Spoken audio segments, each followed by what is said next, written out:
فصل او صحیح دی او ملت خوشاله دی او ملت په امنیت کې دی او د ملت د خدمت او د خوشحالي ورځ دی. نو زه به خپل په خبرو کې داسې لنډ اطمینان خلکو ته ورکړم چې د ښاروالي ریاست چې دی ښاروالي یو خدماتي ریاست دی چې د خلکو خدمات عرضه کوي د ملت لپاره. نو موږ ان شاء الله په خدمت کې د خلکو د خپل ولایت خدمت مو کړی دی او کوي ان شاء الله په شپه ورځ کوو چې کوم سړکان دي هغه موږ په پلانو کې نیولې دي په څه باندې کارونه شروع دي او څه مو په پلانو کې دي څه باندې جوړ شوي دي چې تاسو وینئ. نو موږ هر اړخیزه کوشش کړی ده او ډېر شیان مو اوس پیشنهاد کړي دي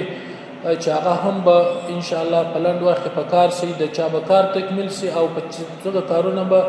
په هغې باندې کار پیل شي. مثلا و د چوک د غرب طرف دی د چوک د جنوب طرف دی دلته موږ دا پلان لرو چې دلته زیربنا مارکیټونه جوړ شي چې دا هم د ښاروالۍ ملکیت دی چې په دې باندې هم د بعضو تجارانو سره موږ خبره کړې ده او دا کوشش مو هم دی چې نور تجاران راشي دلته سرمایه‌ګذاري وکړي دلته زیربنا مارکیټونه جوړ کړي چې دوی به خپل سرمایه‌ګذاري دلته وکړي او د ملت لپاره به ډېر غټ سهولت وي. دلته به تجار خپل سرمایه‌ګذاري کوي دلته به د ملت خلک هغه بیکاره خلک په کار بوخت کېږي او دکاندار ته د دکان زمینه برابر کېږي. نو دا ټوله ملت په دې شریک دی. یو سرمایه‌ګذار دلته یو کس سرمایه‌ګذاري وکړي د دې یو کس په سرمایه سره به دلته په سلګونو خلکو د کار زمینه برابر شي. په مثال په ډول چې اوس حاجي عبدالله خان دلته د ښاروالۍ ریاست کم ځکه ورکړی د کار په شروع دی د دې څونه ګټې دي. دلته هادی د امارت اسلامي ته ګټه راځي د دې ځای څخه چې د ښاروالۍ ریاست ملکیت دی دغه پیسې برته په دغه ملت باندې مصرفېږي او داسې په سلګونو خلک تاسو وګورئ چې بیکاره خلک وله هادی د کار زمینه ورته برابره ده چې خپل اولاد ته پاکه نه پکوړي سهار راځي تر مازدیګره کار کوي مازدیګر خپل پیسې خپل کور ته په خوشحالۍ شپه تېروي. او د تجار لپاره چې کومه سرمایه درلود یا په خارج کې کوم بانګونه کوله یا بل کار کوي هغه اوس هغه کار هم په مخ روان دی هغه هم ګټه اخلي او امارات هم ګټه ورسېده ملت هم ګټه ورسېدله. په ښار کې هم یو ښکلا راغله یو اوس دا مارکیټ چې د افغانستان په سطح یو مارکیټ دی د افغانستان په سطح د دې نقشه د دې ډیزاین او د دې سوالات د افغانستان په سطح یو مارکیټ دی. نو زموږ د اطمینان دا دی چې ان شاء الله د دې سړکانو باندې موږ کار کوو او د دې د غرب د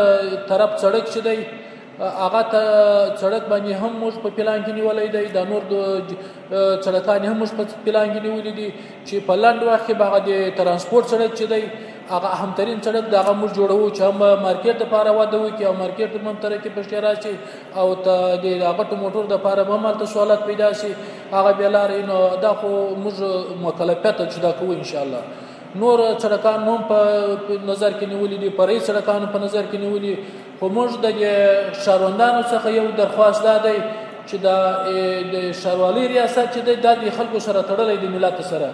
دا موږ د ملت په عواید باندې جوړوو چې دا ملت موږ ته همکاره شي. تر اوسه هم همکاري را سره کړې ده نور همکاري هم غواړو. دوی موږ د دې خلکو څخه په درې شیانو کې موږ د دوی څخه جدي همکاري غواړو او درې کاره دوی موږ سره جدي وکړي. که دا درې کاره دوی موږ سره وکړي انشاءالله بیا په ښار کې هېڅ مشکل نه وي. په ښار کې دوی موږ سره د عوایدو په برابر چې عواید موږ جمع کوو دا په وخت باندې جمع شي چې کم صفایي پیسې دي کم نور د قراردادو پیسې دي کم ملکیتونه د ښاروالۍ دوی سره دي کم نورې کرایې دي کم دا په وخت سره دوی تسلیم کړي. نو دا ښاروالۍ ډېره قوي کېږي خدمات عرضوي.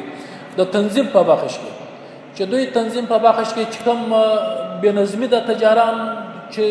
دکانونه لري سرمایه‌ګذاران دي دوی څخه موږ دا غوښتنه ده چې دوی په دغه کې اهمترینه همکاري زموږ سره وکړي. نظم مراعات کړي چې نظم مراعات شو نو د ښار ښکلا به هم په دې کې وي او خلک به په سوالات هم خپل رسیدګي خپل ادب ته کولی شي چې تنظیم راولي. او د تنظیم په بخش کې دوی زموږ سره همکاري وکړي.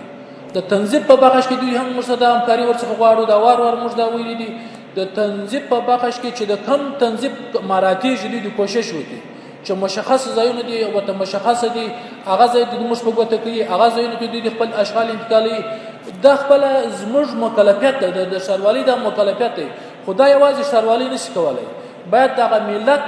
همغږي ورسره د دې سره متفق وي د دې سره په اتحاد کې وي د د قومي سپینږیري د وکلای ګزار موږ دوی به مشورې سره کوو، پر یو مشکلاتو باندې به سره غږېږو چې موږ دوی سره اتفاق کوو او کار مخ ته وړو، انشاءالله بیا به هېڅ نه مشکل نه وي.